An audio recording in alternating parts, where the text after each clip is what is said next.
tutti, un saluto da Andrea del Bulgaro. Eccoci qui assieme a Massi, un'intervista in unione tra AndroidBlog e Batista70Phone. Siamo qui con Jay Sullivan di Mozilla per parlare del nuovo sistema operativo su cui Firefox sta lavorando. Last year we talked about the mobile browser for Android. Today Mozilla is focusing on an operating system. When you think that you understand that you may put your forces in developing an operating system. Yeah. So, Mozilla's mission is to give users choice and developers complete freedom to develop. And we believe that we would like to see a mobile ecosystem that's as open and powerful as the web itself. So, we've been working on several initiatives to build a whole system where you can have a true web app ecosystem. And up until about middle of last year, we on the mobile side we were focused on Firefox for Android, but then we realized that with an identity system that we're building called Persona, an app ecosystem that we're building, and the level to which HTML5 had progressed, we realized that all the pieces were there to go for building an entire system built on the web. So we started the project last summer, and now it's still early, but as you saw Monday, we announced with Telefonica the first open web device. So it's gone pretty quickly, and I think that's just a testament to the power of HTML5 but Mozilla's clout in the web industry and being able to partner with someone like Telefonica and with Qualcomm and with Deutsche Telekom to work together on this thing. The mobile operating system ecosystem is a very high competitive. A lot of operating systems like, for example, Bada for Samsung start, but they found problems for the competition with other strong operating systems like iOS, Android, etc. How do you think that this operating system from Mozilla should interact with the other operating system that already existed? So HTML5 is ubiquitous. So developers all over the world, they know HTML, JavaScript, CSS, and where things like Bada or WebOS or Tizen, these systems require you to learn yet another SDK, another programming language in some cases, and another way to do things. What's beautiful about what we're doing is it's leveraging what millions of developers already know, because no new system can succeed and thrive without developers. We know that. And I think it's inevitable that a device will exist purely built on HTML5. So we decided to lead the way. But I think in the future, any network operator, OEM, whoever can harness the power of web developers is going to do really well. So that's why we're focused on our approach.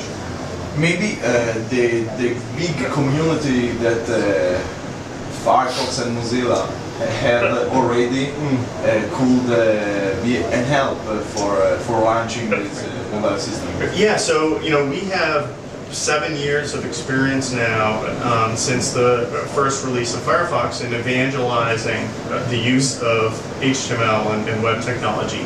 So yeah, all those developers who have come along for the ride, they're ready to develop now for mobile because they already have the skills and they know the stuff. So our evangelism will go to the next level, which is now that we're exposing all of a device's capabilities, SMS, telephony, camera, everything. We'll need to go and explain to web developers and evangelize how to build with that, and that's what we have a lot of experience with. And what about the evolution that the developer for for add-ons on the browser. The evolution that they need to change their focus from not only add-ons for browser to apps for the mobile system. Yeah, so the way I think of apps for the web is there are apps like games, entertainment, news, and so forth. So what you would traditionally think of as an app. We will also fold into that umbrella Firefox add-ons. So the distinction for me is an app is a small nugget of functionality, get the news, check your Twitter feed, etc. An extension or an add-on changes the behavior of the browser. We also have our themes or skins, which change the look of the browser. All those will be available in the Mozilla market. So I believe that there's still a rich market for customizing the browser itself. So I think the add-on community will continue to thrive. We've had billions of downloads of add-ons over the year. So that's really important to our success and to user customization and personalization. But also there's another benefit to the add-on stuff that I should mention, which is we've been running the add-ons store, as it were, for years. So it has a whole publisher experience, upload your app, get it approved, ratings, reviews, discovery, collections, all that stuff, we're leveraging that back end, and that's served billions of downloads.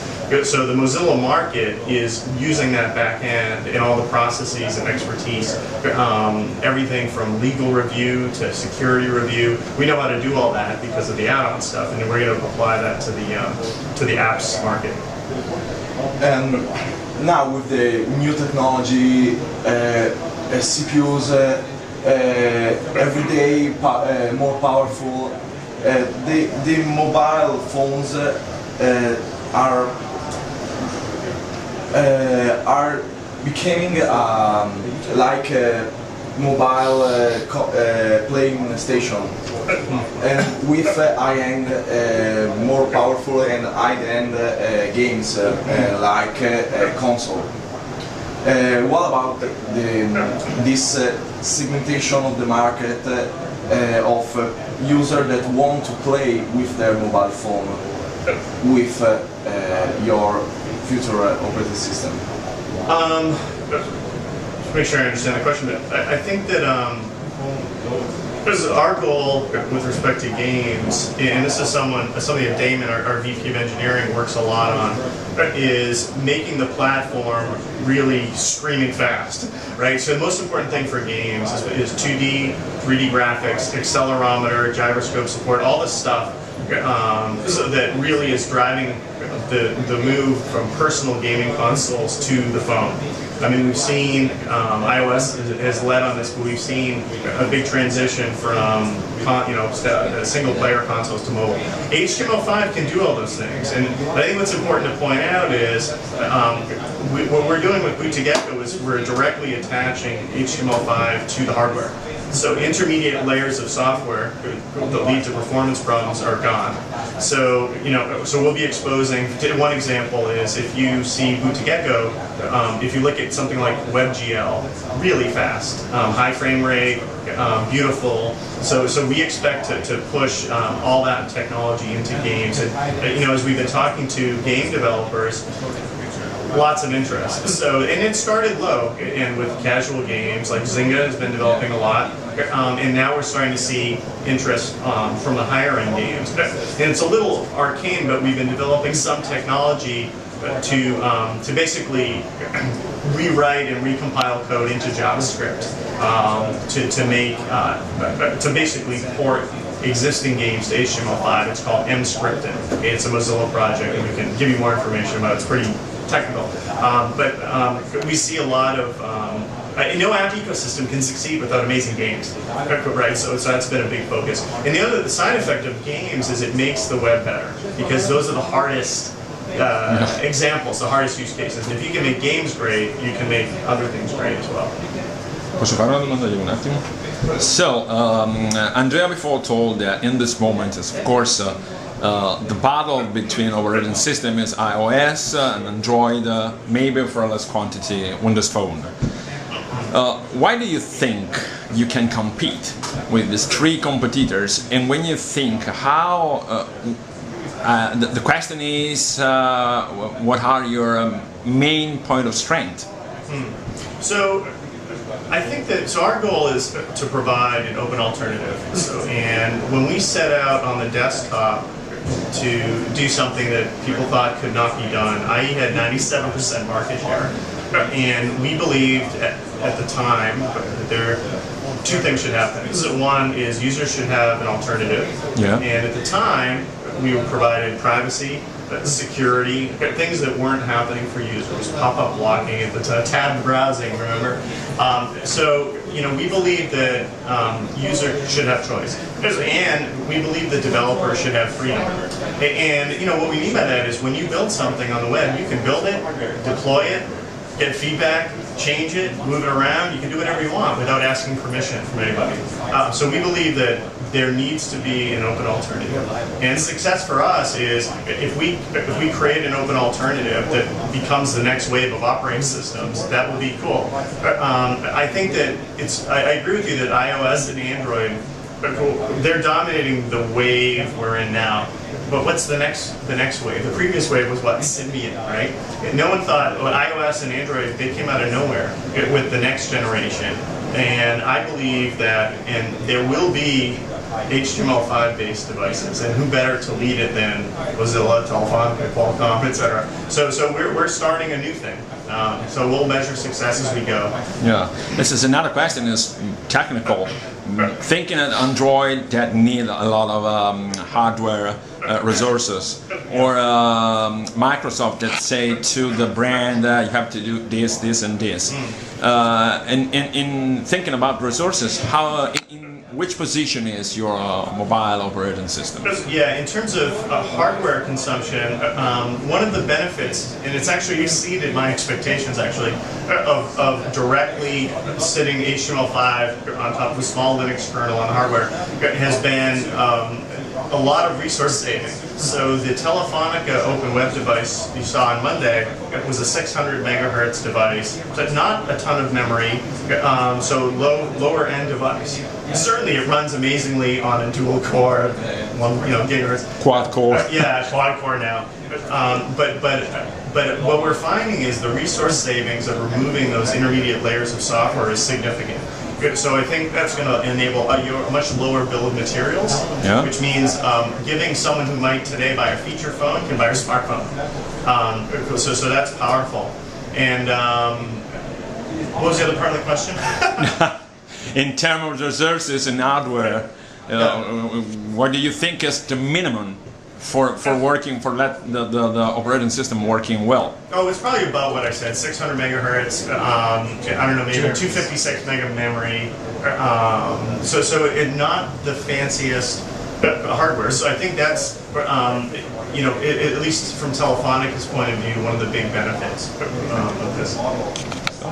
Just the last is when we will, or maybe we will see a Mozilla phone one day. Yeah, so I believe that Telefonica said that they would like to ship an open web device based on Mozilla technology later this year. I say that in 2013, my hope would be that there would be a few more of these things. Wow. Well, thank you so much. Thank you guys. Per adesso è tutto, ti risentiamo per i prossimi video, grazie a Massi che ha collaborato assieme a noi abbiamo collaborato assieme a lui e ha registrato. Okay, thank you guys. Thank you.